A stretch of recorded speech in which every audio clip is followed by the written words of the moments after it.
Bienvenue à tous dans ce nouvel épisode. Aujourd'hui, on va parler de plein de choses, mais avant d'ouvrir les archives, on va laisser le système se réveiller. Bonjour, Proto. Tentative de connexion. Accès au secteur R12 autorisé. Protocole Système 42 activé. Je suis Proto, votre intelligence artificielle. J'initialise une nouvelle session. Bienvenue à vous, archiviste. Et bonjour à vous, bonjour à tous depuis le premier épisode qu'on a enregistré la dernière fois. Nous sommes à nouveau en compagnie de Montaigne. Comment ça va, Montaigne?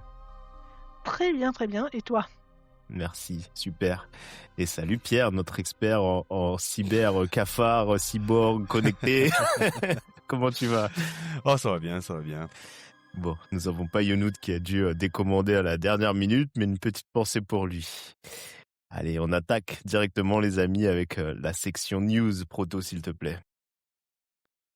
Phase 1, le bruit des données. Scan des actualités récentes. Archiviste, soumettez vos signaux.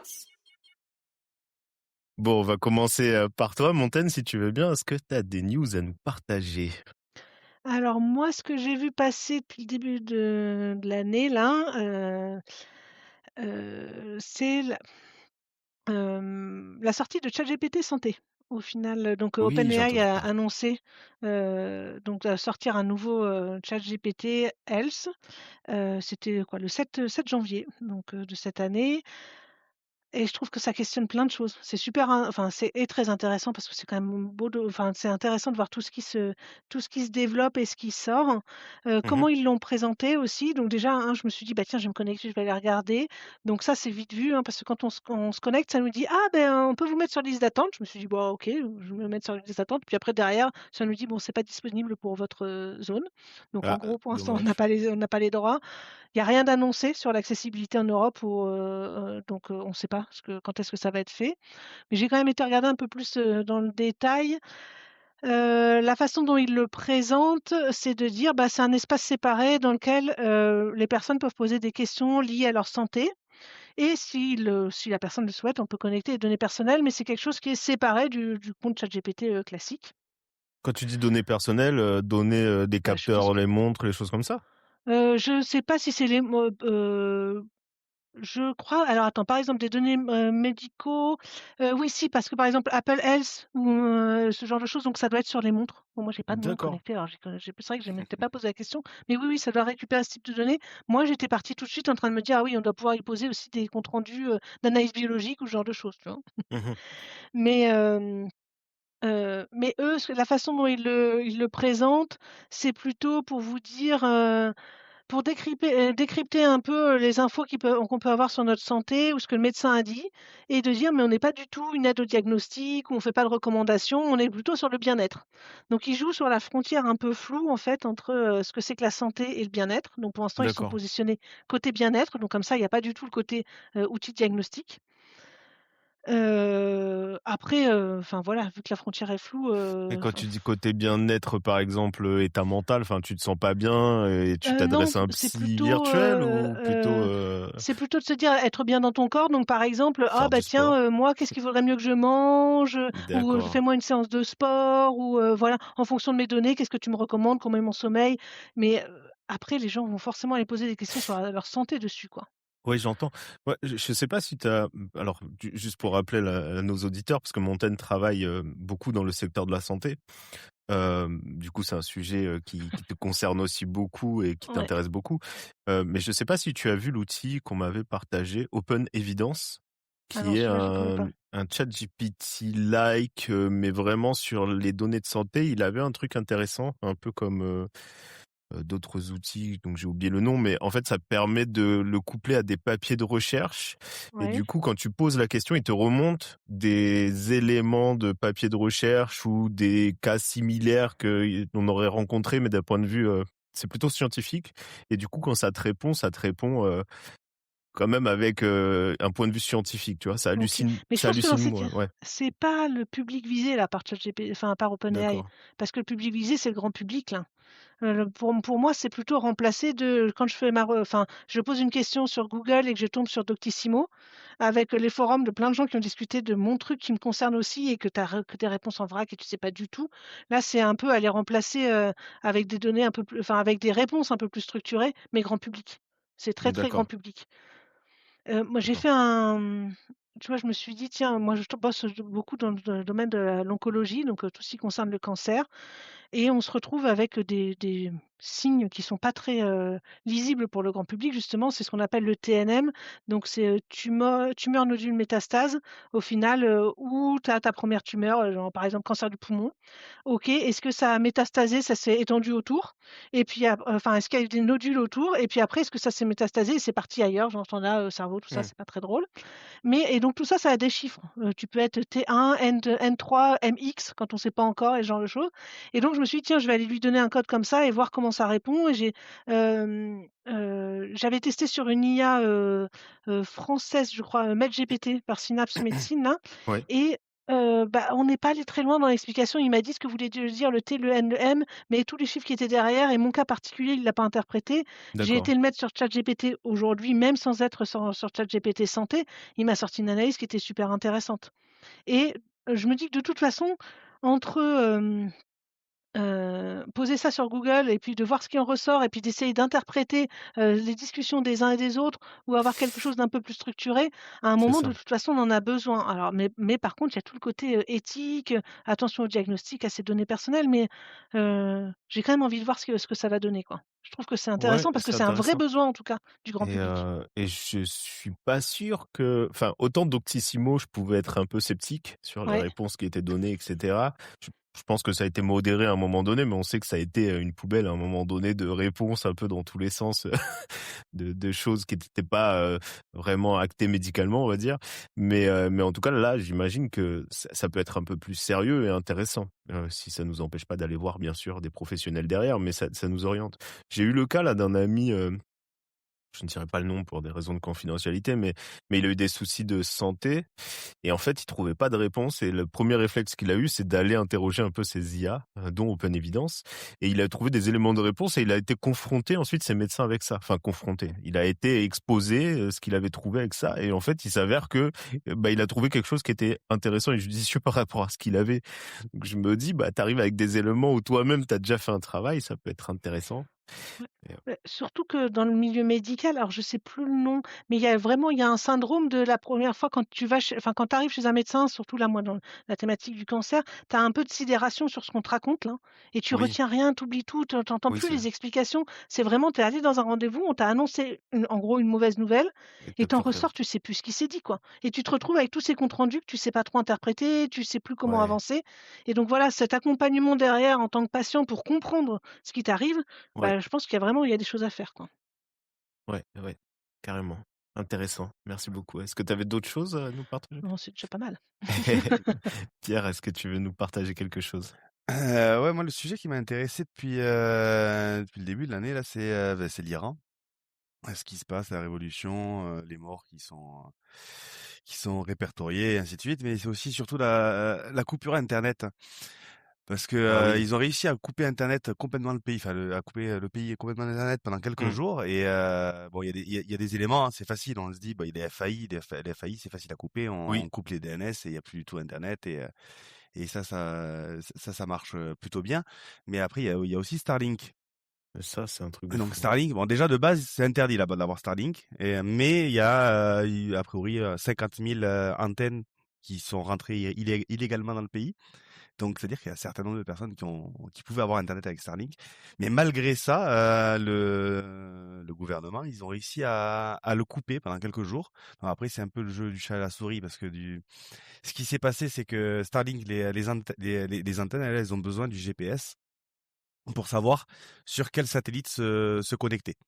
En fait, l'antenne, elle a le GPS, elle sait où elle est, et donc du coup, les satellites, eux, ils disent, ben là, il y a ce satellite et ce satellite qui passent au-dessus de l'antenne et donc sur lesquels on peut se connecter. Et ils ont réussi à brouiller les signaux GPS, donc ça, c'est quelque chose qui se fait assez facilement a priori. en envoyant des fausses données. Donc les satellites, eux, ils ont plein de données qui sont incohérentes et ils savent plus où ils sont. Enfin, les antennes ont plein de données qui sont incohérentes et ils savent plus où se situer. Ah oui. Et donc ça, c'était le premier truc. Mais donc Starlink, ils ont fait une mise à jour pour pouvoir ne plus se référencer par rapport aux antennes, mais que ce soit les antennes, enfin, ne plus utiliser les GPS, mais que ce soit les antennes qui aillent essayer de voir dans le ciel quels sont les satellites sur lesquels elles peuvent se connecter. Donc il y a eu la première mise à jour et après ils ont renvoyé, il y a eu une deuxième salve d'attaque pour empêcher la connexion via des brouillages radio en fait en envoyant des fausses données et ainsi de suite. Bon, il se trouve que maintenant la connexion est à peu près rétablie. A priori, il y a 10% de paquets qui sont perdus, donc on ne peut pas avoir une bonne connexion stable avec, mais c'est suffisant pour pouvoir se connecter. En revanche, moi, ce que je trouve assez sidérant, c'est la possibilité, justement, la possibilité de couper Internet, quoi. C'est-à-dire qu'à un moment donné, Ouais. s'il y a une vraie volonté, on peut complètement nous déconnecter du monde. Alors eux, ben, évidemment, la volonté, c'est d'éviter que les manifestants ils s'organisent, qu'ils envoient des informations à l'extérieur du pays. Il y a plein de raisons pour lesquelles ils l'ont fait, mais c'est possible et ça me fait un peu peur, quoi. Purée, ouais. Et bon après a priori c'est des technologies, bon ils savent pas exactement, moi, je pense qu'on le saura jamais, mais qui viendraient de Russie ou de Chine, parce que la Russie a eu cette volonté aussi de couper Internet à l'Ukraine enfin depuis le début de la guerre. Ils Mais se partagent les bonnes recettes. voilà, c'est ça, ouais. C'est pas une technologie qui est accessible à tout le monde, mais c'est possible. Ouais. Ouais. Ouais, c'est vrai que, enfin moi, là, de prime abord, je me disais: «Bah, c'est bon, de toute façon Starlink, c'est ce qui s'est passé un peu pour l'Ukraine». Starlink a été déployé, ça a permis à l'Ukraine de rester connectée, tout ça, et cetera. Mais oui, je pensais pas que ça pouvait être coupé, tu vois? Bah Ça oui, m'a étonné. on se dit c'est des signaux, ça arrive du ciel, ça Ouais, fonctionne voilà. quoi. Il y a pas de raison, c'est le truc qui Bah, fonctionne tout le temps. Mais non. comme tu dis, quoi, avec de la volonté d'un État, s'ils mettent la puissance nécessaire, ils peuvent arriver à nous Mais isoler, nous couper. ça veut quand même dire que tu as dit Starlink a fait une mise à jour et donc on a retrouvé une autre façon de fonctionner. C'est quoi, quelques jours? C'est ça pour Au bout de 2 s'adapter? jours, la première mise à jour, en fait, c'est arrivé le 8 janvier, la coupure internet. Le Ouais, 10 janvier, Starlink avait fait une mise à jour pour pouvoir s'adapter et fonctionner sans les GPS. OK. Après, en gros, la coupure, elle a duré enfin, vraiment. Je crois que pendant 8 ou 10 jours, ça a été vraiment le blackout. Enfin, c'est encore à moitié, enfin encore Mmh mh. le cas parce que, mais il y a un certain nombre de services qui sont revenus via Starlink justement. Mais après, du coup, ils ont refait d'autres attaques à côté Mmh. et Starlink a refait des mises à jour. Donc ça a été, enfin, c'est vraiment des mises à jour qui sont faites enfin, dans le timing, quoi. Ouais, Offensive, contre-offensive. Mais c'est c'est ça. intéressant parce que on aime ou on n'aime pas Elon Musk, ça veut dire quand même qu'il a une volonté de maintenir ce truc-là, alors qu'il pourrait être, tu vois, dire: «Ouais, c'est bon, quoi, ça appartient à un État, tu vois, enfin, soit je contribue, soit, je me positionne pas», mais en tout cas, là, en fait, il a été quand même contre, donc ça veut dire qu'il prend position là-dessus. Oui, il prend position, mais par exemple, si le Groenland était attaqué, est-ce qu'il ferait en sorte de... Il prend sa position, on est d'accord, il prend sa Voilà, position. c'est ça. Il prend ce qu'il arrange. Ouais. Ouais et ouais, c'est juste ça me fait, réagir en me disant j'avais entendu, je crois que c'était un podcast aussi, quelques années sur, bah, qu'est-ce qui se passe enfin, imaginer, comment on rebondit en cas d'effondrement ou tu vois, de blackout et ce genre de choses Mmh. et ils avaient et il y avait tout un épisode sur, les compétences à avoir, les compétences réseau qui étaient super intéressantes, à comment je remonte un réseau. Alors c'était pas Wi-Fi parce que c'est le Wi-Fi, je crois que les ondes vont pas assez loin, mais, Oui, un réseau local un de GSM. discussion entre, bah, à un niveau justement local de mon village ou ce genre de choses et il y en a qui ont fait des expériences là-dessus, sur comment est-ce Oui. qu'on peut retravailler sur de l'internet local quoi, on va Et dire. c'est marrant que tu me dises ça parce que je suis tombé aussi je crois que c'est Corben qui a publié un truc, mais avant Starlink et tout ça, justement, c'était des boîtiers que tu pouvais acheter et en fait, tu crées, ton réseau GSM, en fait, t'en dissémines un peu partout dans la nature et ça fait un mesh, ça fait un maillage, de tout ça et tu recrées ton réseau GSM, en fait, perso et c'est des trucs enfin, de l'ordre du Raspberry Pi, quoi, donc et qui fonctionnent en autonomie pour plusieurs heures, donc voire plusieurs jours. Et je me souviens plus du truc, donc c'est marrant. Va peut-être en acheter de côté ou Bon, mais ça peut arriver, quoi. Hein, c'est Après, ça, de quoi. toute façon, David, il a les compétences, lui. Il y a ton passé militaire. Ouais. Ouais, mais ouais, je sais qu'aussi en France, c'est surveillé, hein, tout ce qui est réseau. Donc, à partir du moment que tu montes une antenne mobile, la DGSE va venir frapper à ta porte assez rapidement. Donc, Oui. ouais.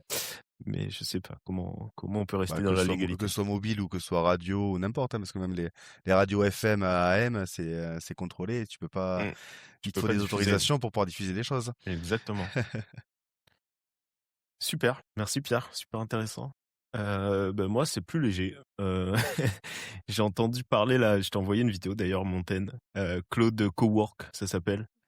Euh, En fait, il y a beaucoup d'utilisateurs qui utilisent le client le Claude CLI, donc le client pour terminal de Claude là, de Anthropic, pour utiliser sur leur ordi. Il y a les équivalents de Gemini CLI, etc. qui font pareil. En fait, ça vous permet depuis un terminal d'avoir une IA qui peut interagir au niveau fichier, au niveau système, puisqu'à partir du moment où vous êtes dans le terminal, vous faites un peu ce que vous voulez sur votre ordi, bien sûr avec des précautions parce que ils mettent des barrières, hein, ils accèdent pas à toutes les commandes. Mais en tout cas, c'est l'idée de pouvoir accéder au niveau système, une IA qui accède à votre niveau système. Et ils ont vu que beaucoup d'utilisateurs utilisaient ces clients-là, mais des utilisateurs qui n'étaient pas développeurs, mais plus pour, je sais pas, organiser leurs fichiers, leurs dossiers, aller chercher des éléments de vidéo pour les regrouper dans un autre dossier, couper des passages de vidéo ou faire des présentations PowerPoint à partir de notes qu'ils auraient prises, etc. Donc un travail plus de bureautique, on va dire. Et donc ils se sont dit, bon, on va faire un équivalent de Claude pour les développeurs, mais qui va s'appeler Claude Cowork. J'ai pas très bien compris si c'était un client. J'ai l'impression que c'est une application plutôt qui tournerait pour l'instant que sur Mac, une application Mac, mais qui vont, je pense, étendre au moins à Windows. Et du coup, ça vous permet directement d'avoir une interface type classique, hein, de chatbot et d'interagir avec vos dossiers pour faire de la bureautique. Et il y a plusieurs initiatives comme ça que je vois arriver. Donc Claude en a fait une. Il y en a plein là avec des systèmes d'agents qui travaillent pour vous et qui organisent vos fichiers automatiquement sur votre ordi et tout ça. Et je pense que ça va être aussi quelque chose un peu comme des Pokémon qui vont arriver de plus en plus.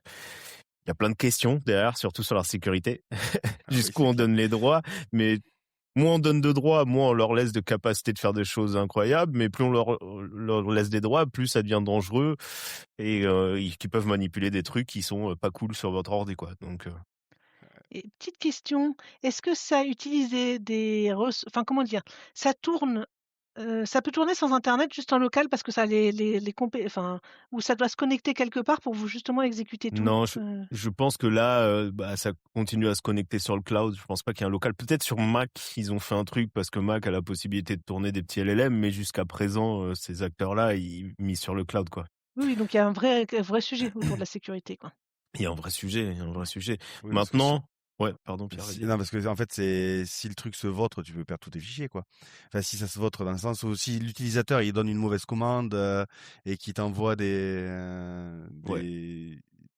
enfin, il y a pas de contrôle en fait sur la ligne de commande qui est exécutée. exactement. Et en plus, C'est il y a un effet, enfin, j'avais vu ça surtout avec les Gemini CLI, etc. Développeurs, on a quand même un minimum, on est un peu averti, on va dire, sur les commandes qui peuvent être exécutées, etc. Donc on sait ce qui se passe. En fait, ce qui se passe quand vous êtes dans votre terminal, là, vous commencez à dire, OK, bah, fais-moi ci, fais-moi ça, crée-moi un dossier, rajoute ceci. Et en fait, il va vous demander l'autorisation d'exécuter une commande en particulier. Donc, par exemple, ls qui permet de lister tous les fichiers. Une fois que vous l'avez autorisé, vous avez deux possibilités. Soit de l'activer une seule fois, d'accord. cette commande ls, soit vous l'activez en fait pour toute la session. Et là, il a accès aux commandes ls tout le temps. Donc pour toute la session, il continue à réfléchir. Et il se passe quelque chose, c'est que plus il fait des trucs intéressants, plus vous lui dites, OK, bah vas-y, maintenant que ça marche, je Évidemment, vois que évidemment. tu lui donnes les droits pour la session, à dire, tu accèdes à cette commande. Mais si, par mégarde, vous lui laissez la commande RM sur Linux, Bah par oui. exemple, qui est pour supprimer des choses, ben, il peut remonter à la racine parce qu'il détecte un problème hardware et supprimer tout, quoi. Enfin, je veux dire, là, s'il se vautre, il se vautre. Donc c'est là le risque, quoi. Donc il faut rester en contrôle et de ne pas lui faire trop confiance. Et même si c'est chiant de valider à chaque coup, de dire vas-y, je te laisse. J'ai vu la commande que tu veux taper, je te laisse l'exécuter plutôt que de dire je te la laisse complètement ouverte à la session. Moi, je deviens très vite feignante quand même. J'avoue Mais que je c'est le donne très problème, vite les droits. c'est le problème. Mais voilà. Non, en fait, en gros, c'est une sorte de client lourd qui embarque le CLI pour que ce soit utilisable par C'est ça, n'importe qui. c'est ça. Ce serait plus au grand public en tout cas. Mais ouais, Un nouvel outil à tester, quoi. Ouais. Montaigne, t'es déjà. Sur un ordinateur dont t'as pas besoin. Il va falloir que tu nous parles de Make un peu, Montaigne aussi, que tu utilises pas mal les Ouais. outils d'automatisation là. J'ai encore un peu besoin de ton aide. Mais très vite, tu vas dépasser mon niveau. Bon, bah, si ça vous va, on va passer à la partie sujet. Est-ce que Proto, tu peux lancer la transition, s'il te plaît? Phase 1 terminée. Archivage des news en cours. Transition vers le fragment de savoir principal. Chargement du sujet du jour. À vous, archiviste. Et merci Proto. Donc, bah, maintenant, on va passer au sujet avec Montaigne qui commence sur un super sujet. Je te laisse la parole, Montaigne. Ouais, aujourd'hui, j'ai choisi de vous parler de l'event storming sur des process d'entreprise. Donc, déjà, le nom un peu barbare. Donc, finalement, l'event storming, c'est une technique de design produit ou de modélisation logicielle. En fait, le but, ça va être d'explorer des workflows métiers. Ça se rapproche du DDD, donc Domain Driven Design, et poser un langage commun entre produits, tech et métier. Je vais pas rentrer, beaucoup dans la partie, event storming qui permet d'aller jusqu'au DDD, l'Ubiquitous Language, tout ça, parce que moi je veux vraiment, c'est vous dire: «OK, ça on peut l'appliquer en fait sur du produit pour designer des workflows produits, très bien, mais on peut aussi l'appliquer en entreprise en entreprise pour modéliser des process d'entreprise». Donc c'est plus là-dessus que je vais moi aujourd'hui, détailler un peu. Et parce que j'ai trouvé ça super intéressant, les fois où je l'ai fait en entreprise, ça a permis d'avoir des des conversations hyper intéressantes et de faire avancer des choses, de façon, très, pertinente. Déjà l'event storming, moi, la première fois que j'ai entendu parler, c'était à School of Product, je crois que j'ai regardé, c'est 2018, donc il y a un certain temps. Il y avait un atelier avec, Alberto Brandolini, qui est celui qui a, inventé et proposé cette approche, et donc je trouvais que c'était super bien. Et donc lui,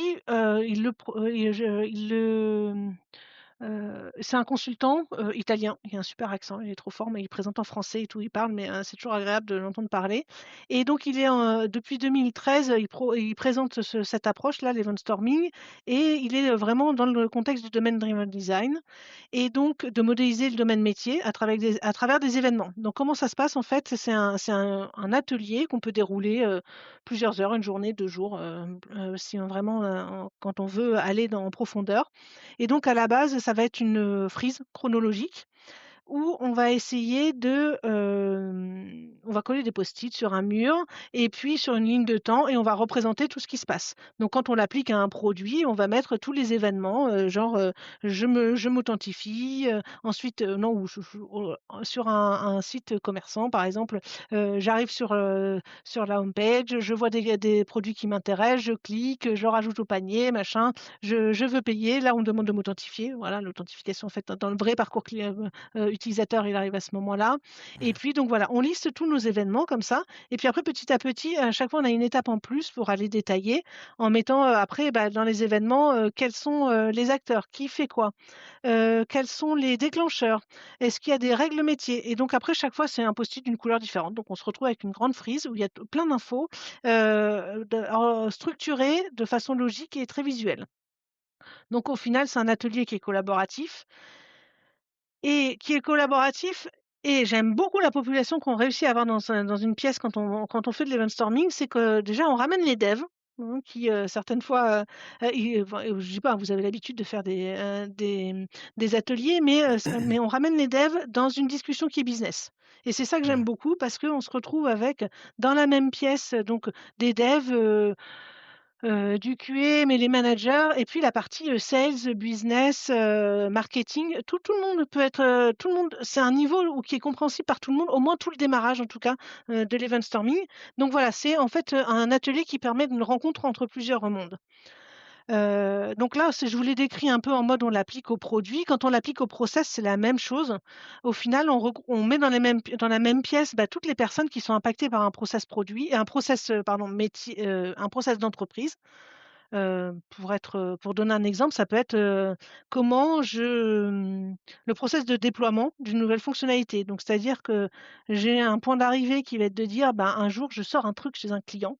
Qu'est-ce qui s'est passé avant? Comment je peux tout dérouler pour savoir, il y a quelqu'un à un moment qui a une idée et après, comment on a validé l'idée? Comment cette idée-là, elle est passée, je sais pas, du sales, jusque, dans, le product management, qu'il a mis dans un backlog, voilà donc voilà, là, il y a tout un process métier et qu'on va pouvoir dérouler et donc quand on déroule cet atelier-là, je trouve que c'est, très constructif parce que, ce côté incrémental dont on rajoute de l'information petit à petit, ça permet vraiment aux personnes de construire, visuellement quelque chose qu'ils vont pouvoir relire et réutiliser et donc oui, le point de départ, c'est de se dire, déjà on essaye souvent de partir de l'arrivée, où est-ce qu'on arrive et puis de remonter dans le temps.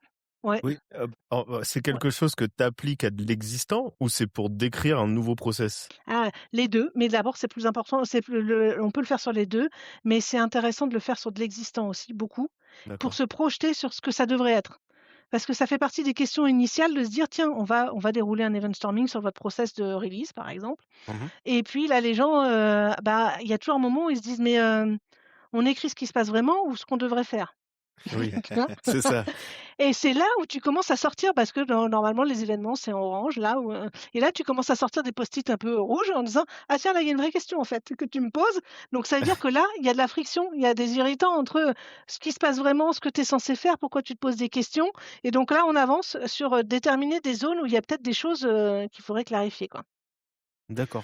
Et donc Donc ces réunions-là, ces ateliers-là, tu les fais avec tout le public, quoi? Ça va être du dev ça va être, La di jusqu'au la DG? direction?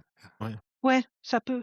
Après est-ce que tu arrives à réussir à récupérer tout le monde? Non, mais en tout cas c'est important d'avoir, alors je sais pas si le DG est toujours là, mais, d'avoir la direction. D'avoir, les managers des équipes, en plus, des équipes, parce qu'eux, j'adore les regarder parce que soit ils sont hyper actifs, ils savent tout, blablabla, ils décrivent et puis après il y a le genre des équipes qui font: «Non, c'est pas tout à fait ça quand même» ou alors ils sont énormément dans l'observation et en train de découvrir Comment certaines ça se fois, passe? Bah, de comment ça se passe et de se dire: «Mais en fait, là, il y a vraiment un point où c'est énormément le bordel, en fait, en vrai. Qu'est-ce qui se passe? Pourquoi ils discutent autant sur un truc qui me semblait hyper simple, quoi?» ouais, je comprends Donc et tu vois, puis, en c'est plus, même t'apprends. Enfin, je veux dire, tu pas, des fois, tu peux ne pas connaître tout le process réel, en fait. Donc, oui. même toi, en tant que développeur, ça se trouve, tu dis: «Ah ouais, mais en fait, pour arriver jusque là-bas, il s'est passé tout ça». Hem et ça, c'est intéressant ta remarque, c'est parce qu'en fait, certaines fois, quand tu as pas tout le monde dans la pièce aussi, tu peux te rendre compte du niveau de, justement d'inconnu sur les process dans la boîte. Je me suis déjà retrouvée dans une entreprise où, en fait, tout le monde tous les services étaient pas représentés et donc on avait surtout sur la partie développement delivery et pas sur ce qui arrivait en amont. Et là, tu te découvres qu'en fait, mais c'est une grosse boîte noire pour les personnes. Il y a des trucs qui arrivent dans le backlog. Mais alors comment ça arrive là? On n'en sait Ouais, rien, c'est quoi. ça, ouais. Et tu fais: «Ah, OK, mais c'est un peu un problème quand même à un moment». Je veux dire, pour savoir pourquoi on le fait, le contexte le contexte business et cetera. Il y a besoin, tu vois, de savoir d'où ça sort.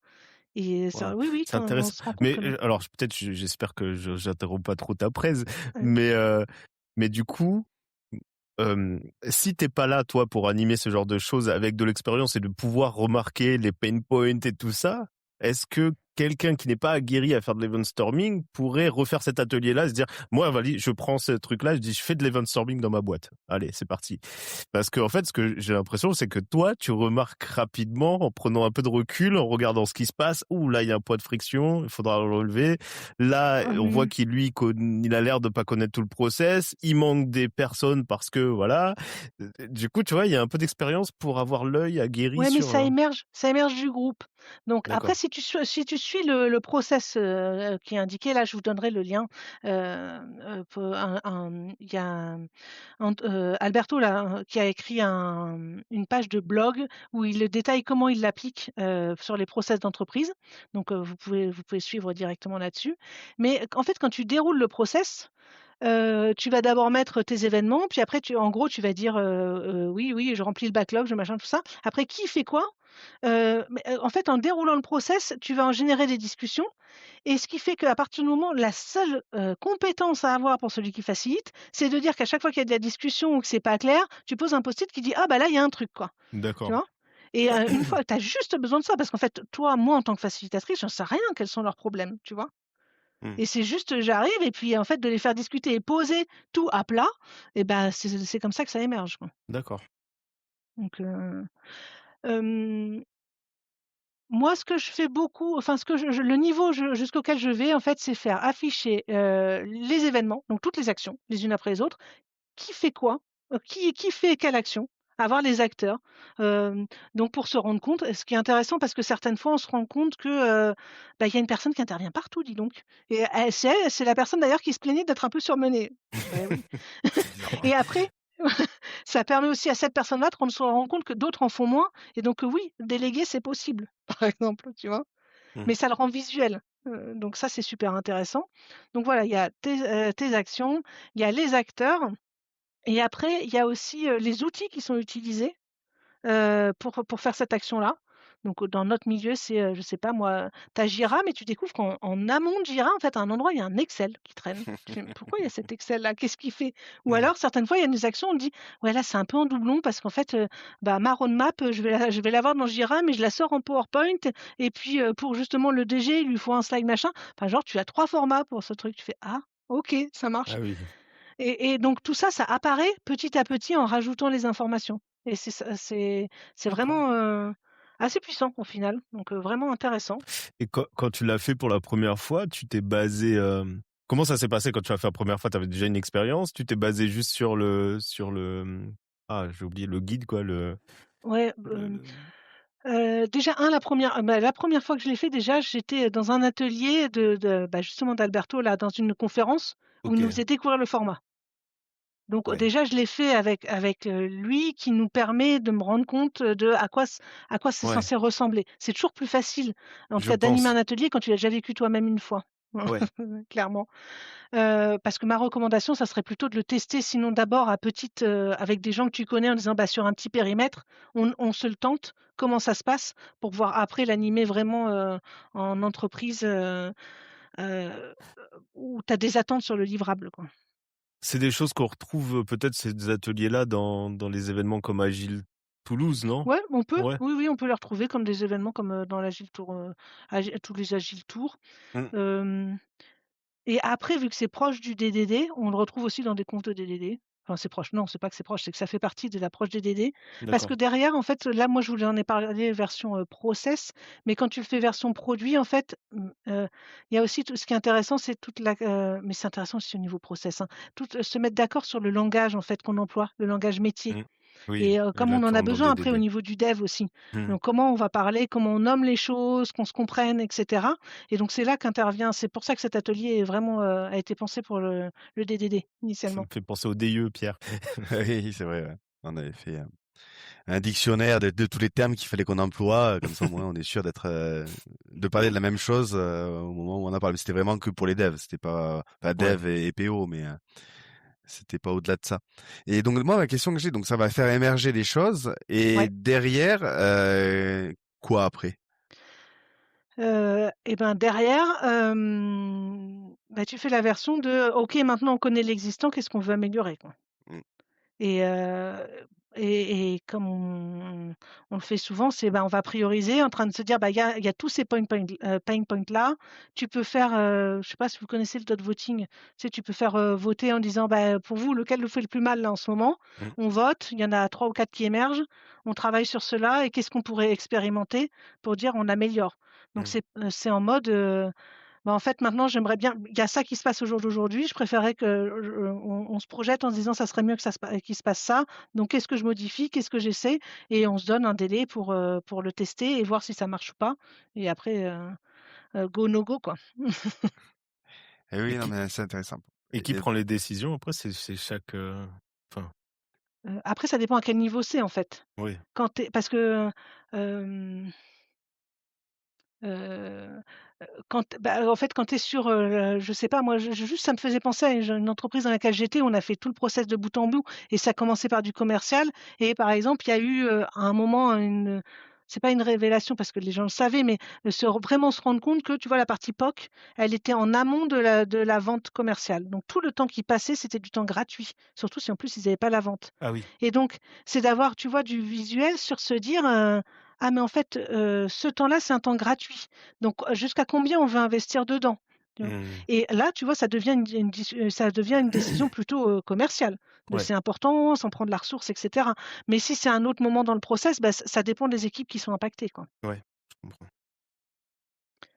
Donc non, ouais, voilà, donc je voulais partager parce que je trouvais que c'était quand même une approche qui était vraiment, heu, Ouais, ça a l'air, intéressante, qui une fois que tu as, qui demande pas beaucoup de matériel, hein. On est toujours sur nos versions post-it, on peut le faire en tableau blanc, on peut le faire à distance, sans problème.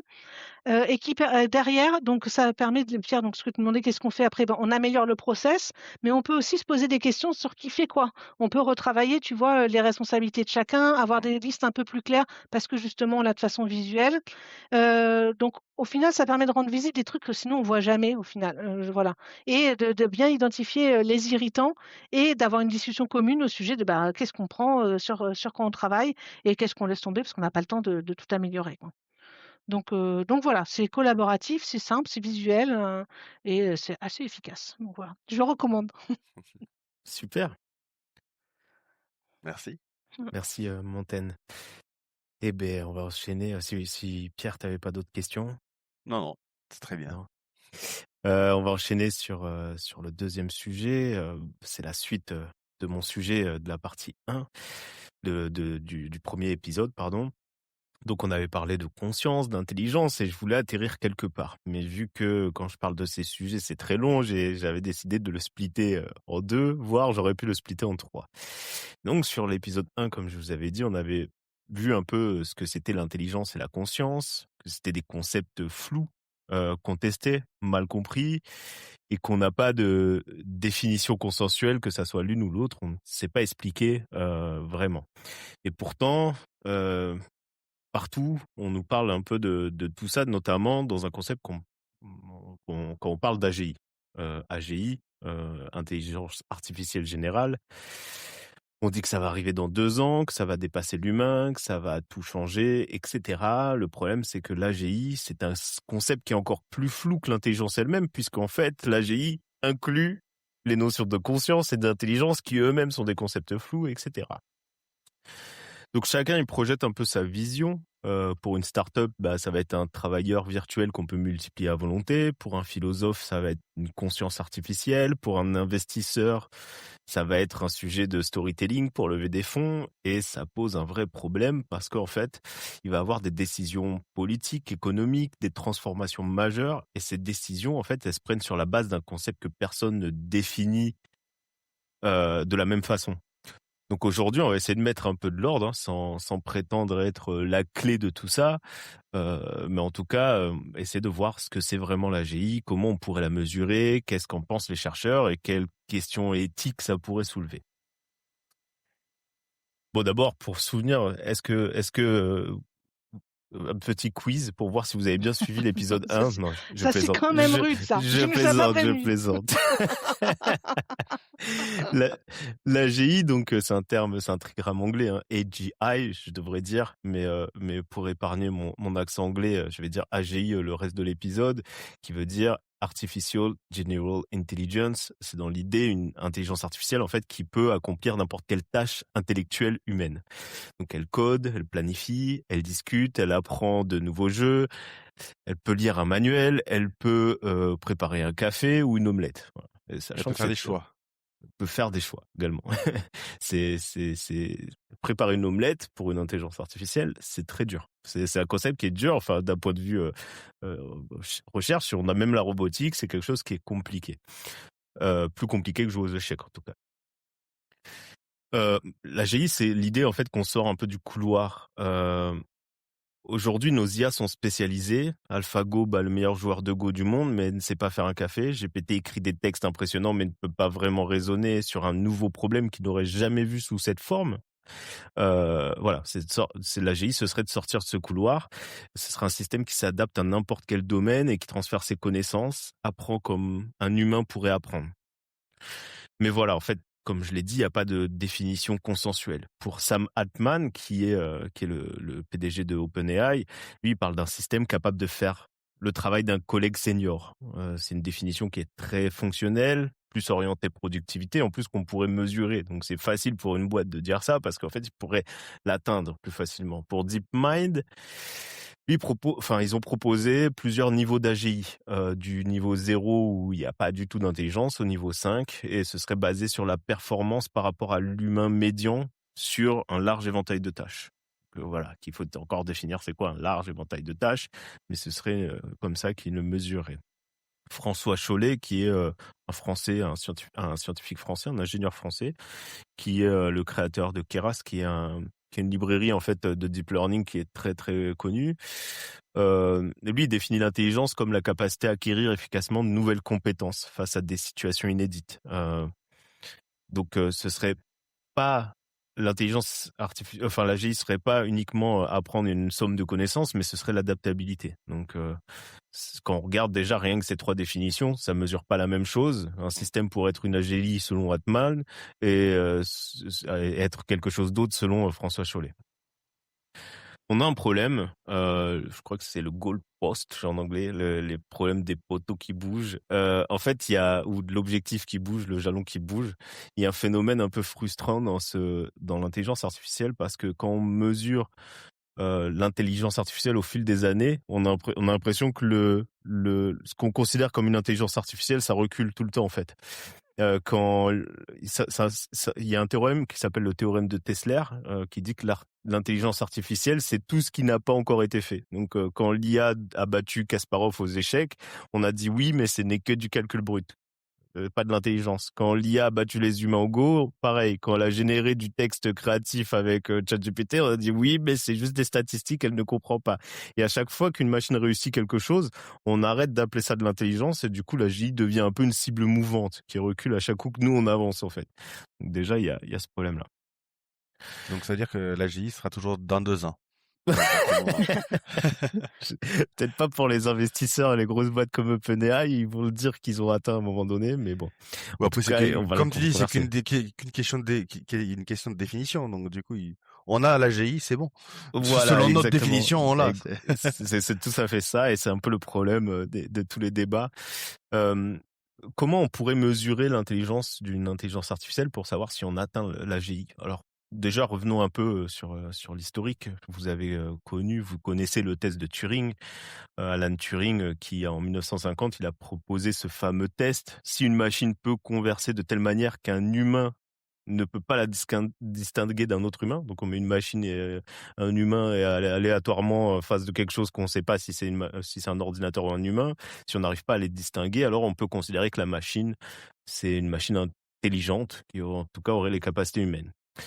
Ça, c'est un problème parce que justement, le test de Turing, avant on ait les ChatGPT, tout ça, on disait, ouais, mais il passe pas le test de Turing. Et quand on a eu ChatGPT, on a dit, ah ouais, mais le test de Turing, c'est pas bien. Et d'ailleurs, le film, si vous avez pas vu le film sur Turing, il s'appelle The Imitation Game. Donc, c'est le jeu de l'imitation et pas de l'intelligence. Donc, les LLM actuels passent souvent le test de Turing dans des conversations courtes, mais personne ne prétend sérieusement qu'il y ait une AGI derrière ChatGPT.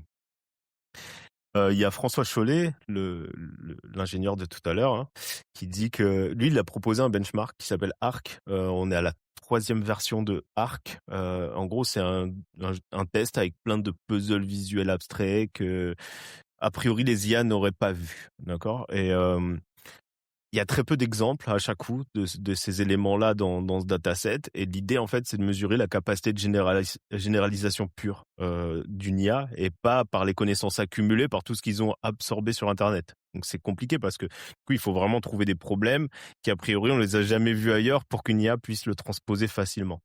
Mais du coup, avec quelques éléments, qu'il arrive à le transposer et essayer de les piéger. Donc, on est au ARC 3 parce que...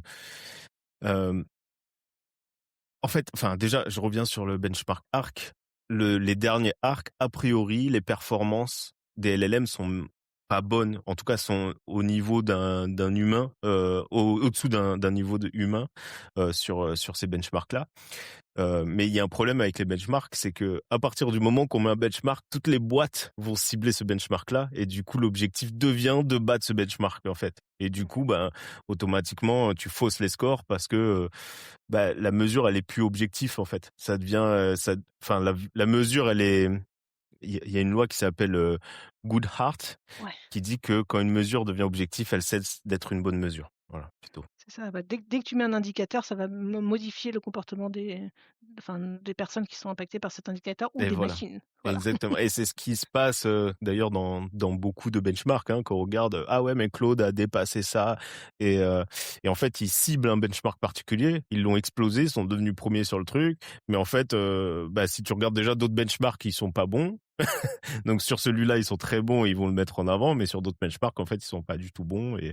Et ça veut pas dire que ce sont les meilleurs. C'est qu'ils ont optimisé pour une mesure en particulier. Alors, on va voir un peu l'AGI, ce que pensent certains chercheurs comme Ray Kurzweil, qui est un des directeurs, je crois, de l'ingénierie de Google, qui a prédit que l'AGI, lui, il a prédit que l'AGI arriverait vers 2029. Voilà, il est, tu vois, catégorique, parce qu'en fait, il regarde la loi de Moore et tout ça, il dit, ouais, mais en fait, quand on regarde l'évolution de tout, ça devrait arriver en 2029, en fait. C'est cool, c'est dans pas Mais longtemps quel ça, hein? AGI? Ouais, quel AGI, c'est ça. Il y a Demis Hassabis qui est le directeur de DeepMind. Lui, il est un peu plus prudent, mais on pense il pense qu'on est sur la bonne voie. En combinant deep learning et avec un peu de d'IA symbolique, on va dire. Lui pense qu'on est sur la bonne voie. Encore une fois, c'est le directeur de DeepMind. Ce serait dommage qu'ils disent qu'on n'est pas sur la bonne voie, quoi, parce que lui, il perd le financement. Après, il y a des sceptiques comme Yann Lequin, on a parlé l'autre coup, le français là qui a été l'ancien directeur d'intelligence artificielle, enfin du labo de recherche d'intelligence artificielle de Meta, qui a eu des prix Turing. Lui, il pense que les LLM sont des perroquets stochastiques et il n'y a pas le modèle du monde. Donc l'AGI en fait nécessitera pour lui des architectures complètement différentes de ce qu'on connaît là. C'est pour ça qu'il a ouvert aussi sa start-up, hein. Parce qu'il croit que les modèles, les IA ont besoin d'un modèle du monde, donc de pouvoir interagir avec le monde et de comprendre la physique, etc. Et voilà. Il y a côté philosophie, on pourrait regarder, parce que là c'était plutôt, on va dire, côté chercheur, scientifique. Là on a côté philosophie. Il y a David Chalmers, le fameux mec là du problème, du problème difficile de la conscience. Qui pose la question de la conscience et des AGI. Est-ce qu'une AGI a besoin d'avoir cette conscience et surtout de ses implications morales? Même si ça arrive pas, lui, il pense que il faudrait qu'on commence à réfléchir un peu aux implications éthiques derrière. C'est un peu comme dire, on ne sait pas s'il peut y avoir un tremblement de terre sur Toulouse, mais en tout cas, on va l'étudier au cas où ça pourrait arriver, quoi. Donc c'est un peu ça. Daniel Dennett, qui est un philosophe, lui, qui pense que, à l'inverse, que la conscience, c'est complètement une illusion en fait. C'est-à-dire qu'on essaye de dire qu'il y a une conscience, mais c'est un terme qui a même pas lieu d'exister. D'accord. Donc il y aurait même pas une AGI pourrait exister parce qu'il y aurait pas besoin de cette conscience-là, parce que pour lui c'est un terme fantôme en fait. On a mis un truc sur quelque chose qui n'existe pas et qu'on ne sait pas définir, donc on a mis ce terme. Et après, bon, il y a aussi une partie sécurité. Il y en a plein là, Stuart Russell, Nick Bostrom, qui s'inquiètent comment on pourrait contrôler une superintelligence si elle arrivait et qui poursuit c'est le problème de l'alignement, qui poursuit des objectifs qui auraient été mal définis. Là, on rentre dans tous les films de science-fiction, hein. C'est-à-dire que même si l'objectif peut être considéré comme sain, en l'occurrence, avec une IA, on ne sait pas d'où ça pourrait dériver, hein. Le problème classique, je veux faire en sorte que les humains vivent le plus longtemps possible. En fait, je vais tuer une partie des humains parce que c'était ça la meilleure solution. Donc l'alignement, tout ça. Bon, bref, je m'égare. Mais l'AGI doit-elle être consciente? C'est ça la question qui relie à l'épisode précédent. On a une première position qui dit non en fait, ça n'a pas besoin d'être conscient, ce serait une intelligence un peu fonctionnelle. On peut résoudre des problèmes, s'adapter, ça ne nécessite pas de ressenti subjectif. On pourrait avoir en fait une AGI zombie, elle fait tout ce qu'un humain fait, mais sans personne à l'intérieur. Vous vous souvenez, le zombie philosophique, là, c'est un peu la position dominante dans l'industrie parce que ça les arrange bien.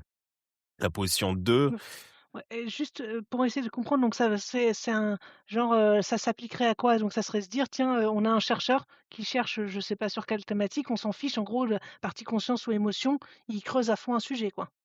c'est C'est ça. ça? Il serait très bon dans un sujet, mais sans avoir, en fait, est-ce qu'on a besoin d'avoir ce ressenti intérieur qu'on a avec des émotions, des douleurs et tout ça pour déjà OK, atteindre cet AGI? Est-ce qu'on en a besoin? Ça, on le sait pas. Et d'autre part, si on l'a pas, est-ce qu'on considérait quand même que c'est une AGI? Même si on pouvait l'atteindre, cette conscience artificielle, est-ce OK. qu'il y en a vraiment besoin pour qu'on soit considéré comme une AGI? Un peu comme un avion, en fait, ça a des ailes et ça vole très bien et ça vole même plus loin qu'un oiseau, mais ça vole pas tout à fait comme un oiseau, quoi, tu vois? Mmh, Donc OK. est-ce qu'on a besoin de ça pour arriver à une AGI? Il y a une position 2 qui est l'entre-deux, hein. Oui, peut-être, donc l'introspection, la métacognition, les émotions qui guident les décisions, pour eux, tout ça, en fait, pourrait être nécessaire pour une vraie généralisation. C'est un peu ta question, Montaigne. Du coup, tu vois, c'est si, il y a besoin de tout ça, des émotions, de l'introspection, Oui, il y a une question qui t'en as pas parlé, mais AGI, pour moi, il y a pas de notion d'humanité dedans.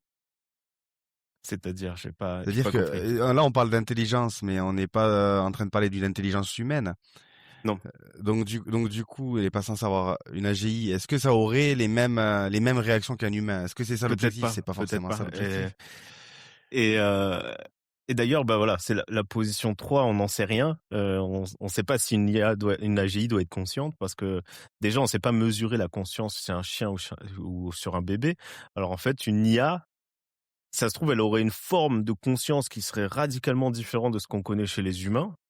Pourtant, elle aurait une forme de conscience qu'on ne saurait pas mesurer, qu'on ne saurait pas qualifier et du coup, on passerait à côté, complet, d'accord? D'ailleurs, Anthropic, elle n'exclut pas actuellement qu'il y a certains modèles d'IA très avancés qui puissent avoir un début de conscience. Alors elle dit pas qu'il y en a une, elle dit pas qu'il y en a pas, mais elle se dit, vu que peut-être, donc vu qu'on sait pas mesurer la conscience, il pourrait en avoir une, il faut qu'on ait des précautions là-dessus. Une position plutôt de précaution. Est-ce que ça répond à ta question, Pierre? Mais, Oui, oui, non, ça répond en partie, mais après c'est vrai que c'était une question ouverte en fait. C'était pas, j'attendais pas forcément de réponse plus que ça parce que ouais, c'est c'est ça. un sujet qui est tellement vaste. Ouais, c'est clair, hein, Ouais, parce c'est que là, vaste. moi, j'étais en train de commencer à divaguer, en train de me dire: «Oh là là, mais ça veut dire que nous, en tant qu'êtres vivants, on est en train de créer un autre C'est type ça. d'être vivant» et cetera et j'étais là: «Waouh, OK». Mais je te laisse continuer parce que sinon on va dériver, Non, non, mais ouais, c'est intéressant parce que ouais, c'est vraiment un sujet qui est d'actualité, qui va nous impacter. Enfin, je veux dire, à un moment donné, vous voyez bien les politiciens comment ouais. ils se positionnent là-dessus. Donc c'est méga intéressant. Euh, voilà, sur les questions éthiques, voilà, déjà il y a le problème de la souffrance artificielle. Imaginez qu'un jour une IA dise arrêtez, ça me fait mal. Qu'est-ce qu'on fait? Est-ce qu'on la croit? Est-ce qu'on dit que c'est juste un output, une simulation de souffrance, mais il n'y a pas de souffrance réelle? Le problème, c'est qu'il n'y en a pas moyen de trancher parce que la confiance, c'est quelque chose qui n'est pas accessible de l'extérieur. Un peu comme nous, on ne sait pas trop. Enfin, vous prenez un animal, quand on dit un escargot, ça ressent rien. A priori, oui, les chercheurs, ils ont essayé de regarder, dire peut-être que oui, peut-être que non, mais on n'en sait rien en fait. Ça se trouve, il y a une forme de truc là qui dit que l'escargot est en train de souffrir, ou même une plante souffre, mais on le sait pas en fait, parce que ce qu'on a mesuré, c'est ce que nous, on pense avoir compris du mécanisme, quoi. Donc est-ce qu'on l'arrêterait, est-ce qu'on arrêterait une IA qui dit arrêtez, ça me fait mal, quoi. Si vous prenez 100, 200 ans en arrière, même plus, regardez comment on considérait les humains, comment on considérait les animaux, comment on considérait. Et quelqu'un de l'époque, on lui disait, mais et- il faut changer votre vision des choses. Il rigolerait, quoi, parce qu'il dirait, oh non, mais Clairement. un animal, faut arrêter, quoi, c'est bon. Alors qu'aujourd'hui, bon, et tout le monde n'est pas du même avis, mais un animal qui souffre, c'est pas acceptable, quoi. Et voilà. On aura la question des droits. Est-ce qu'une AGI consciente aurait des droits? Le droit de ne pas être éteinte, le droit de ne pas souffrir, le droit à une forme de continuité d'existence. Est-ce qu'il faudrait qu'elle ait une fin de vie ou pas? Il y a Peter Singer, le philosophe utilitariste, qui a argumenté que ce qui compte moralement, ce n'est pas l'espèce ou le substrat, donc biologique versus artificiel, c'est la capacité à souffrir, à avoir des intérêts. Si une IA a ces capacités, elle mérite une considération morale. Ok, ça semble de la science-fiction, mais ces questions pourraient devenir très concrètes très vite, en fait, si on continue d'avancer. Il y a le principe de précaution morale. Face à l'incertitude, certains défendent un principe de précaution. L'idée qu'on devrait traiter les intelligences artificielles avancées comme si elles pouvaient être conscientes. Au moins jusqu'à preuve du contraire, en tout cas.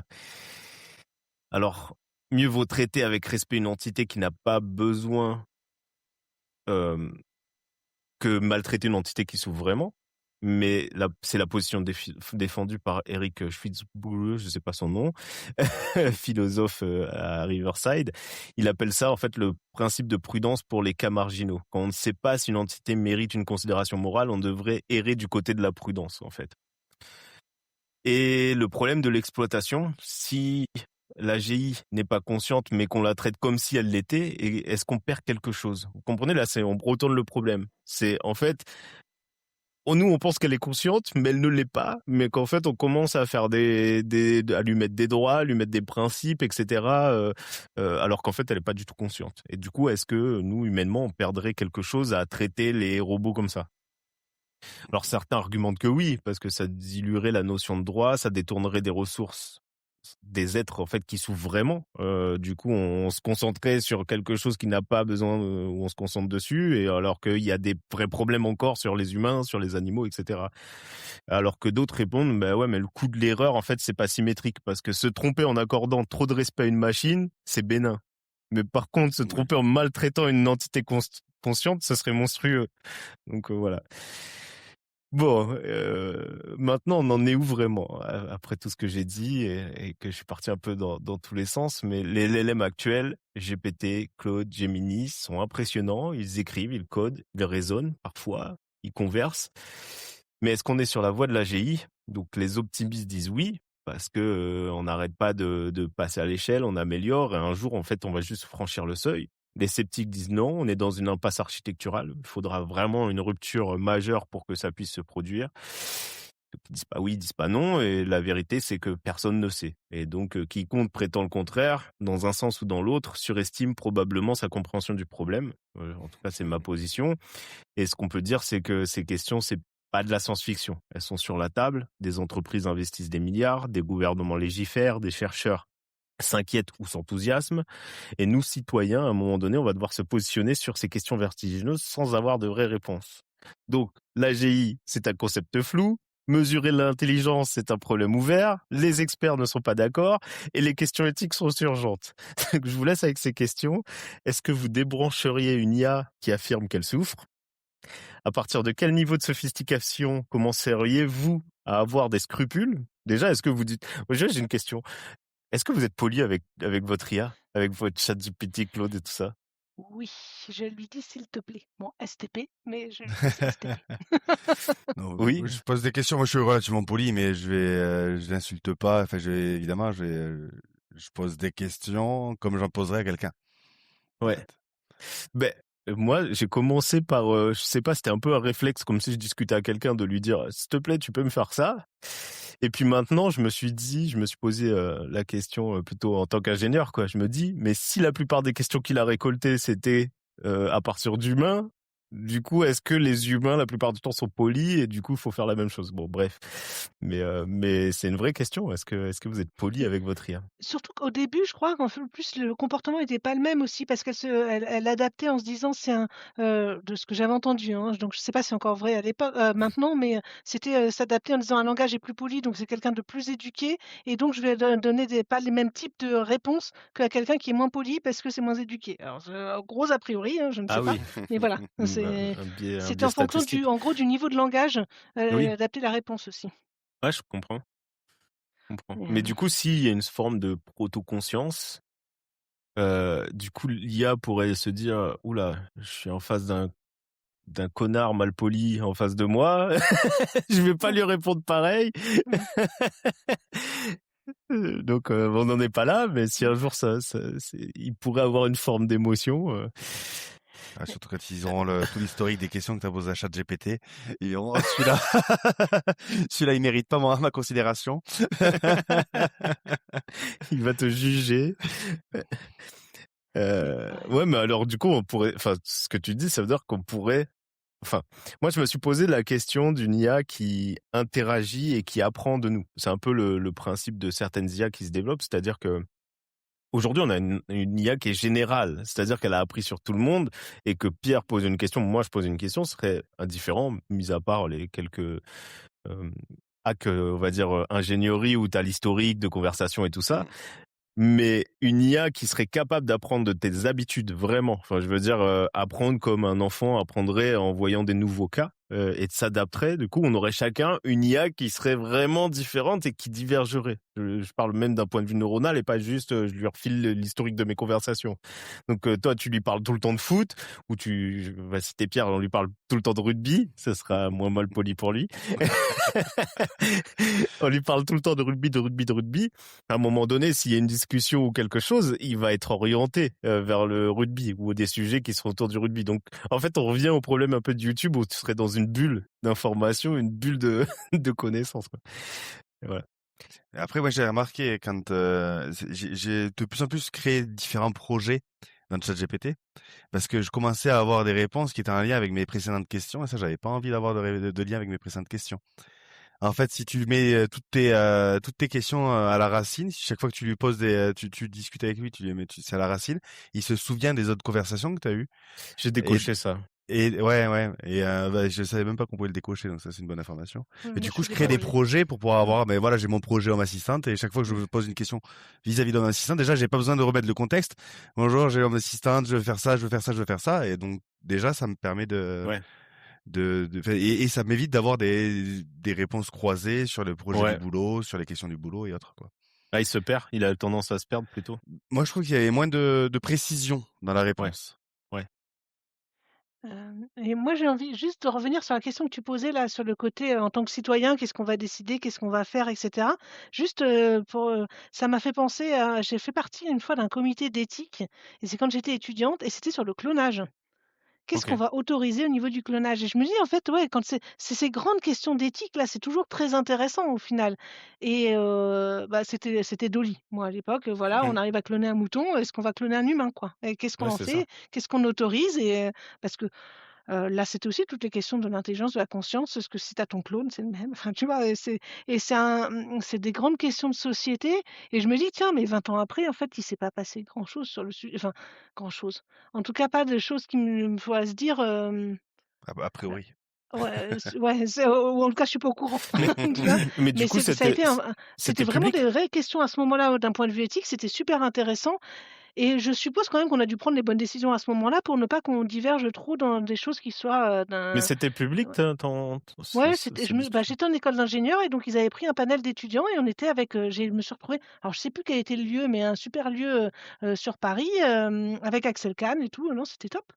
Toute une D'accord. discussion où on présentait, on nous intervenait, on avait réfléchi en amont et cetera, sur, aussi avoir la position genre, et ça devait pour essayer d'être représentatif, tu vois? Et donc nous, on était en tant Et c'est ça qui me qu'études fait, bah, je d'ingénieur. sais pas ce que vous en pensez, mais qui me fait aussi un peu peur, c'est que contrairement à Dolly, tu m'arrêtes, hein, Montaigne, parce que Mmh. moi j'ai pas vécu cette expérience, mais l'IA, on est noyé dans une masse d'informations. Du coup, le jour où il y aura un jury public, on sera en partie dans le faux lorsqu'on devra réfléchir. Tu vois ce que je veux dire? Parce que on est noyé par des informations qui sont poussées par le marketing, qui sont poussées par les réseaux sociaux, qui sont poussées par les entreprises et qui ne sont pas une réalité, on va dire, ou des questions qui sont posées vraiment scientifiquement. Il y en a très peu, je pense, qui se positionnent sur l'aspect philosophique, etc. Et du Oui, mais coup, c'est vrai lorsqu'on pour va devoir répondre, tous nos sujets de société actuels.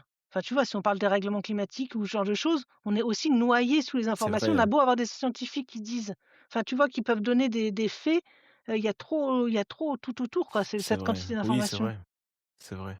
Et ce sera le problème pour tous les prochains sujets aussi. Mmh. Avec Internet, C'est vrai. avec des médias qui prennent parti sur tout. Donc du coup, on est quoi qu'il arrive. Enfin, les gens qui s'intéressent pas un minimum, de toute façon, vont avoir la vision des médias ou la vision des gens qui suivent sur TikTok mais ils auront pas une vision. Euh, Ils sauront pas la complexité, ils connaîtront pas la complexité du sujet. Ouais, ouais, ouais. Et je sais pas vous, mais moi j'ai remarqué que les personnes, on va dire, plutôt âgées, enfin, qui sont proches de la retraite ou de la retraite et qui sont pas du monde de la tech, ils en ont tous peur de l'IA en fait, de ce que ça pourrait être et ce que ça peut devenir. J'en ai pas qui sont rassurés en disant waouh, c'est une super nouvelle, super découverte. C'est vraiment en mode oh, t'as vu ce qui est sorti sur les réseaux, le robot qui a tapé machin, son créateur et qui l'a fait tomber, ou alors en fait qui se disent mais ouais mais en fait je sais plus ce qui est de l'IA ou pas sur internet et t'as vu c'est celui qui s'est fait arnaquer. Enfin ils en ont tous peur. Et alors ils sont pas avertis sur le sujet du tout quoi. Ah, mais clairement. Enfin, en tout cas, moi, mes parents, en fait, quand j'en parle, c'est un peu un mode va des rétro satanas, quoi. Oui c'est ça. C'est le mal. C'est le mal déjà d'un point de vue écologique, c'est le mal. Et rien que ça, ils iront jamais faire une requête sur ChatGPT, rien que pas pour cette raison-là. Et Ouais. donc, ils vont jamais s'intéresser à qu'est-ce que ça fait, Mm. qu'est-ce que ça peut enfin, en quoi ça peut t'aider, quoi. Mm. Et ouais. Bon, j'avais une dernière question, je la pose parce qu'elle est dans mon mémo. Est-ce que le fait de ne pas savoir si une IA est consciente, est-ce que ça changerait quelque chose à votre interaction avec l'IA? C'est-à-dire qu'on le sait ou on le sait pas, est-ce que ça changerait quelque chose? Moi, je pense pas. Enfin, en tout cas, des IA que j'utilise aujourd'hui, évidemment. Je sais pas non plus, je sais pas. Je Moi, sais je me pas suis répondre à ta projeté, question. mais je suis parti loin. Vous savez, quand on est enfant, on a les jouets là, les Furby, les Tamagotchi, Ouais. les chiens qui aboient là, les trucs à la con là, et que je me souviens que quand j'étais gamin, j'avais une certaine affection pour mon jouet quoi. C'est-à-dire que pour moi, le truc il était à moitié vivant quoi, dans ma tête d'enfant, tu vois. T'avais de C'était l'empathie que pour ton Tamagotchi, quoi. j'avais de l'empathie Non, pour il est ma Tamagotchi, malade! exactement. Je l'ai Euh, oublié pendant 3 jours. oh merde, il a chié partout. Tu vois, on peut avoir une forme d'empathie pour quelque chose qui n'existait pas, bien que c'était un cerveau d'enfant, mais on peut avoir une forme d'empathie et même, je pense que même en cerveau d'adulte ou en tout cas d'ado, quand je vois vous savez, il y a les relations maintenant avec des chatbots, c'est-à-dire qu'ils s'inventent un personnage en face. C'est souvent un truc un peu japonais, on va dire, manga, etc. Et en fait, ils entretiennent une relation avec leur chatbot et ils continuent à dialoguer, leur partager leur journée, etc. quoi. Il y a beaucoup Après, d'ados qui font ça. ça Et existe aussi pour les personnes âgées en psycho, hein, en psychologie, hein, en pour ceux qui psycho, sont seuls. ouais, Et ils ont mis. Après, ce qu'ils ont vu, c'est que ça fait en tout cas pour les personnes seules, âgées, ça a créé comment dire, un regain pour la personne qui se sent écoutée, tu vois, qui a de nouveau plus d'interactions, mais qui se renferme encore plus parce qu'elle cherche encore moins des contacts. ouais. Et donc, Oh là, ça me fait bon, penser au voilà. Black Mirror là. Ouais. Ah bah super. Je sais pas si vous avez des questions à ce Ah bah, sujet. c'est un sujet, intéressant. Tu vas voir, tu vas, je ferai la transition après dans la section suivante, hop, je ferai référence à toi. Trop bien. Surtout ne Ah, pas oublier de reparler du sujet en janvier 2028 pour voir où est-ce que ça en est. oui, c'est ça, exactement. Et voir si on avait tort ou pas. Enfin, nous, on s'est pas prononcé, mais voilà. Bon, allez, passons à la partie recommandations, s'il te plaît, Proto. Analyse des fragments terminée. Dernière procédure. Partage de fichiers. Archiviste, livrez vos recommandations avant extinction. Vous avez remarqué que j'ai dit s'il te plaît, Proto. Hein. Est-ce que T'anticipes sur, ah mince, l'AGI? l'AGI, AGI, c'est ça, voilà, petit, AGI. pour 2028. Est-ce que Pierre, t'as une recommandation à nous partager? Oui, ouais, j'ai une recommandation. En fait, bon, c'est un lien avec Cloudflare. Donc, j'ai commencé à utiliser cet outil. En fait, ça va être un outil qui va permettre de base à créer une interface entre tes serveurs sur Internet et le nom de domaine. En fait, quand tu as une requête qui arrive sur le nom de domaine, Cloudflare va dire est-ce que c'est une requête que je dois bien envoyer sur le serveur ou pas, ou est-ce que c'est donc ça permet de se protéger un petit peu. Et j'ai vu qu'il y avait quelque chose qui était très intéressant, c'est la possibilité de binder aussi ses mails sur le nom de domaine du mail. Et donc moi ça me permet en fait d'avoir au quotidien, j'utilise tout le temps en fait, c'est que j'ai mon nom de domaine et j'ai autant de mails que je veux avant. Et donc dès que je m'inscris sur un site internet ou n'importe, j'utilise un nom de domaine différent. Ah oui. Et donc ça va permettre si jamais il y a des leaks de data, en gros si tu as ton password qui va être leaké quelque part, eh ben ils vont pas avoir de possibilité facilement, en tout cas via des gros batchs, de retrouver ton passeport, enfin un password, ton mail et ton password, même si évidemment tu as un password différent enfin mot de passe différent sur chacun des éléments, mais en fait moi j'ai un mot de passe différent, mais c'est une base fixe Oui. avec un suffixe qui change. Donc on Merci pourrait pour l'info. on pourrait réussir à trouver le mot de passe sans trop de difficulté si tu avais un ou deux mots de passe Bon, je sous m'y la main. attelle ce soir alors. Mais en fait, voilà, c'est vraiment l'intérêt, c'est d'avoir autant de mails disponibles. En gros, c'est juste dans le Cloudflare, c'est une petite configuration où tu dis, ben, je veux rediriger tous mes mails sur ma boîte Gmail. Donc, quand quelqu'un envoie un mail sur mon nom de domaine, eh ben, c'est redirigé sur mon Gmail Mais et j'ai j'ai toutes une les infos. question. Est-ce que il y a certains sites où quand tu t'inscris, ils te bloquent ça? Parce que je sais que, par exemple, quand tu t'inscris sur des sites où tu vois, t'as une utilisation genre 5 minutes gratuite et machin, ils te bloquent certains emails, quoi. Ouais, Euh, là, c'est pas le cas parce qu'eux, ils peuvent pas savoir que c'est pas un vrai nom. Enfin, en gros, c'est un vrai nom de domaine et je recevrai toujours les mails. Mis d'accord. à part si j'arrête pas d'être floudé, derrière, je peux aussi désactiver. Je dis, ben là, le mail d'Orange, je le désactive parce qu'ils ont vendu mon mail à quelqu'un et ça va me permettre aussi de savoir qui c'est qui va vendre mon mail, ma data. Parce que si je commence à recevoir parce que je vois Ouais, quel sur quel site? mail c'était, donc je sais quel site. Ouais. Ouais. Et donc je trouvais Ah, ça, c'est intéressant ça par contre, ouais, c'est une petite de recommandation. savoir qui c'est qui est à l'origine des spams là. Exactement, ouais. Ah, c'est super Exactement. ça. Après, donc j'ai eu juste une fois, à un moment donné, je me suis inscrit sur Samsung et ils acceptaient pas Samsung @ mon nom de domaine. Ah oui. Il a fallu que je fasse sam.sung pour pas parce qu'ils avaient un contrôle pour vérifier que ça marche. T'as usurpé l'identité de quelqu'un là, Sam. Oh, mais c'est mon nom de domaine. De toute façon, c'est juste un mail unique, hein. Donc voilà ma petite recommandation, Cloudflare Merci. et le nom de domaine enfin et les mails pour euh, pour se protéger Après, un peu. il me semble que Super. Gmail, tu peux faire, tu vois, genre, moi, montagne.marteau et puis après plus et de rajouter des trucs. Plus orange et ça arrive sur montagne.marteau, D'accord. tu Ah vois? ça je Au savais niveau pas de parce que Gmail. je savais Ouais. qu'on pouvait le point. On n'était pas obligé de le mettre. On pouvait le Non mettre à n'importe quel et ouais, moment, n'importe quel endroit. je crois qu'avec il faudrait vérifier, mais il me semble qu'avec le plus, tu reçois toujours et donc ce qui fait que tu peux faire du spécifique, mais suivant, enfin, genre les pubs, hein, moi, genre s'inscrire à des newsletters, juste que ce que je trouve, enfin, pratique avec Gmail, c'est que tu t'inscris et tu donnes ton mail, enfin, tu fais de l'authentification Gmail et tu touches à rien. Alors que là, pour moi, si tu le fais comme ça, il va falloir que tu te crées un mot de passe, spécifique, quoi. Mais de toute Mmh. façon, dans ton cas, c'est ce que tu fais aussi avec Cloudflare, je pense. Euh, n- non, parce que moi, mon mail, en fait, j'ai pas de mot de passe spécifique. C'est que OK. tous les mails qui arrivent sur mon Sur nom de ce nom de domaine domaine, ouais, ils sont arrivent dans ta boîte mail. redirigés. Ouais, je En gros, redirigeais. c'est une règle, c'est OK. juste une règle que j'ai mis dans Ouais, Cloudflare. Donc, ce qui me OK. permet d'éviter justement c'est juste simple en fait à Ouais. utiliser. Donc là, je suis en train de t'envoyer un mail sur Mountain.marteau plus plus podcast. OK. Ouais, tu vois, je vais regarder alors ce que ça Tu vas être donne. spammé là si tu donnes ton mail sur Mais le c'est podcast. intéressant du coup si ça fonctionne aussi, ça permet des, de faire à peu près la même chose. Ouais, test. Mm.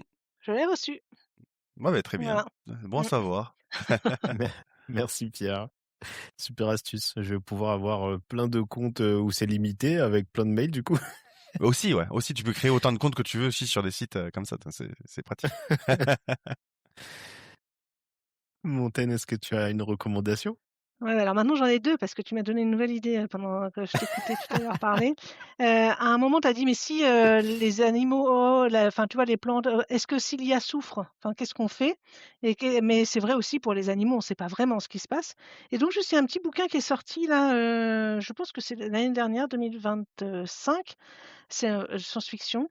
Le Nouvel équilibre de Amélie Géal, je pense. Un La nouvel typo est équilibre. un peu particulière et donc je suis pas sûre du A, mais ça doit être ça. Et le Je concept, c'est quand retomberai même que dessus. ouais, on est dans le futur et on a trouvé un moyen de réussir à discuter avec les humains, avec les animaux au moins. Je pense qu'il y avait des plantes aussi dans l'histoire. J'ai lu il y a un certain temps, enfin quelques mois. Mmh. Et donc voilà, en gros, et après il s'est passé la reconnaissance juridique de la nature et des êtres vivants non humains. Ah Et oui. donc c'est tout ça, c'est en place et donc après on part du principe que ça existe déjà, mais nous on le découvre petit à petit dans le bouquin et il y a, hem, là toute l'histoire parce que c'est un roman, c'est autour du fait que, il y a une fille qui va être tirée au sort pour faire partie du conseil, de la politique parce que maintenant c'est sur tirage au sort dans les citoyens, mais en gros, la terre est sauvée parce qu'on s'est mis à écouter la nature et les animaux et on a commencé à discuter et à les considérer comme des gens, non, des choses dont il faut tenir compte. Moi, je sais même pas s'il faut dire gens ou choses vu que maintenant ils sont vivants, enfin voilà.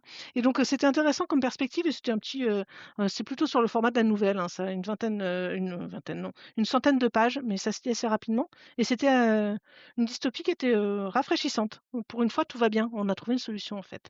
On s'est mis à considérer que les autres étaient importants et puis on a fait des choix en fonction de ça Trop aussi. bien. Super. Donc ça c'est cool et la recommandation que j'avais prévue initialement, c'était avec, toutes les discussions, enfin, tu vois, tout ce que tu nous apportes là sur, la discussion autour de, la conscience, bah, pour moi, c'est vachement lié aussi aux émotions Mmh. et donc j'ai lu, récemment cet été, c'était un bouquin de plage, si on peut dire, un roman coréen qui s'appelle Amande de Wong Pui-son. J'irai les pareil, regardez, la référence, pour Mmh. la prononciation parce que, voilà, je suis pas au top là-dessus. Mais c'est comment vivre quand on ne ressent rien et en fait, c'est sur un thème d'un ado qui vit, sans émotion parce qu'en fait, il a un problème au niveau de l'amygdale, Ah dans le oui. cerveau. Alors évidemment, il y a plein de ça a déjà été traité, hein, et tu peux le trouver de façon plus scientifique et tout ça, mais là, c'est un roman, allez, combien? 400-500 pages, mais qui se lit bien sur le sujet et vraiment tu es embarqué. Alors, tu t'identifies pas parce que tu as pas les mêmes problèmes que la personne, mais tu sens le mal-être, en fait, que ça génère de pas comprendre les codes de la société et comment tu vis sans cette partie de la compréhension des émotions, de pas avoir du tout le même ressenti. Ça fait vraiment voir, la vie aussi sous un autre angle. Tu un peu de malaise, hein, quand même, c'est un peu malaisant par moments en train de te dire: «Ouh là, j'avais pas», enfin voilà, l'auteur ou l'autrice, je ne sais pas si c'est un homme ou une femme, va jusqu'au bout en fait du concept et donc bah, c'est assez intéressant et voilà, D'accord. je recommande et puis après c'est noté à partir de 13 ans parce que j'aime bien aussi, moi j'ai des ados à la maison, pouvoir partager la littérature, Mmh. jeunesse ado là et donc c'est vraiment c'est vraiment sympa et c'est pareil, c'est des Super. bouquins qui font un peu réfléchir, quoi. En train de se dire: «Ah oui, OK, comment on fait sans les émotions, quoi?» Mmh. Ouais, j'avoue que c'est super intéressant. Merci pour, cette recommandation, ces recommandations. Hem, je sais pas si vous suivez, ah merde, j'ai oublié le nom de la chaîne Légende. Il y a une chaîne YouTube qui s'appelle Légende Ouais. qui interview un peu, voilà, Avec plein Guillaume de Play. profils avec Guillaume Play, plein de profils différents, des voilà, ça peut être, n'importe quoi, aussi bien, le docteur, la médecine, légale là, le médecin légiste, ou alors ça peut être, là récemment un mec qui parlait c'était le complotiste qui est à 100 complotiste quoi. Je veux dire, il y a rien qui, n'est pas complot pour lui. Je veux dire, tu lui parles de n'importe quel sujet, c'est complot à donf. Et il parlait d'un sujet, c'était, sur on a marché sur la Lune ou pas, ou on a déjà envoyé une fusée, un truc qui est connu et cetera, côté complotiste et je me suis dit: «Merde, c'est un sujet que je maîtrise pas vraiment» et j'ai voulu m'intéresser, en fait. Et en m'intéressant, je suis tombé sur la chaîne Astrono Geek, donc déjà lui, qui est super intéressant pour tout ce qui est, on va dire astro et il a parlé d'un jeu qui s'appelle Kerbal Space Program et qui est une simulation où tu es en fait la NASA en quelque sorte, et tu regrettes ton programme spatial, mais avec tout ce que ça implique. Donc déjà d'un point de vue choper des investissements, des choses comme ça, mais d'un point de vue aussi comment je fais avancer la recherche jusqu'à l'ingénierie, jusqu'à créer ta fusée qui arrive à aller sur la Lune et pourquoi pas plus loin sur Mars, etc. Mais vraiment avec des problèmes, c'est pas réel, mais ça a été quand même pensé par des gens qui sont dans le métier en fait. Du coup, quand t'envoies ta fusée, il y a tous les problèmes de ah ouais, mais comment je la fais sortir de l'atmosphère? Quand j'arrive dans l'atmosphère, est-ce que je peux aller en ligne droite directement sur la Lune? Bah non, parce qu'en fait la Terre tourne, et les planètes bougent en machin. Est-ce que pourquoi en fait il faut prendre vous savez, ils prennent un angle en fait d'attaque lorsqu'ils rentrent dans l'atmosphère, etc. Et en fait, ce jeu-là vous apprend en quelque sorte un peu toutes les problématiques que rencontrerait la NASA quand ils développent ce genre de fusée. À notre échelle, d'un point de vue jeu, mais j'ai trouvé ce truc-là qui est super intéressant. Et ils vous Et donc ça, recommandent. c'était ils en parlaient aussi sur la chaîne YouTube, Ouais, ça va ou pas? Astronogeek. Alors, Astronomique, ah il oui, parlait ok. du premier parce que Kerbal Space Program, existe un deuxième, mais lui, il renvoie au premier qui était beaucoup plus réaliste. Même si le Ok. deuxième est plus joli, le premier était vachement réaliste et enfin ouais, écoutez la chaîne Astronogeek qui en parle parce que c'est passionnant de comment le jeu a été créé même en fait. C'était que par l'équipe qui a créé ce jeu-là. Et lui, vu que c'est un passionné, il a passé des milliers d'heures en tant que passionné d'astronomie. Donc voilà, Kerbal Space Program. Merci Voilà. pour Une ces nouvelle recommandation pour recommandations. la maison. Ouais. Encore une nouvelle chaîne YouTube à regarder, encore. Je sais pas, vous regardez un peu tout ce qui est astronomie ou pas du tout? Moi, ça m'intéresse, mais je regarde pas Ouais. spécialement. Ah, moi, j'ai un fils qui a été passionné. Bon, là, il est un peu ado, il est passé un peu sur les chaînes YouTube Minecraft et tout ça, mais sinon, j'ai déjà fait des exposés sur les étoiles à neutrons, enfin des trucs, tu es là, parce que voilà, des parents qui aident sur le sujet. Ouais. Donc, moi, j'ai un fils qui aimait beaucoup, qui aime beaucoup en Ouais. tout cas. Ouais. Mais ouais, il y a Mais tellement de c'est pas mon choses. choix perso. Ouais, pas ton choix. Mais par contre, je Je l'ai suis noté tombé pour sur lui refiler, tu vois, la chaîne YouTube. Voilà. Ouais, je suis tombé par hasard. Par hasard, je faisais du vélo et en fait, il y a un mec qui trimballait un télescope et je l'ai aidé en fait à descendre son télescope de la voiture. Et en fait, c'était comment ça, il fait de l'astrophotographie. Et en fait, c'est une personne assez âgée, 80 ans, qui est passionné par ça, mais il m'a montré son matos, les photos et toutes les techniques. Du coup, il est parti, c'était censé faire un tour de vélo, ça a fini en explication de comment il prenait des photos et qu'il a fait la une de je sais plus quel magazine. Mais purée, waouh, qu'est-ce que c'est complexe, chaque domaine. Tu peux, par contre, j'ai déjà fait toute une après-midi et une soirée là-dessus, moi, avec mon fils, sur le balcon des étoiles dans ton secteur. Ah bah oui, Et bah oui, ouais. Et ils je font connais aussi, bien. et sur la photo et sur l'observation des On étoiles. a Ils font, souvent, je sais pas pourquoi, mais on a un ciel tout le temps dégagé. On voit souvent les étoiles par chez moi. Et ouais, c'est pour ça qu'ils se sont mis là, balcon des ouais. étoiles, remarque. Mais c'est étonnant.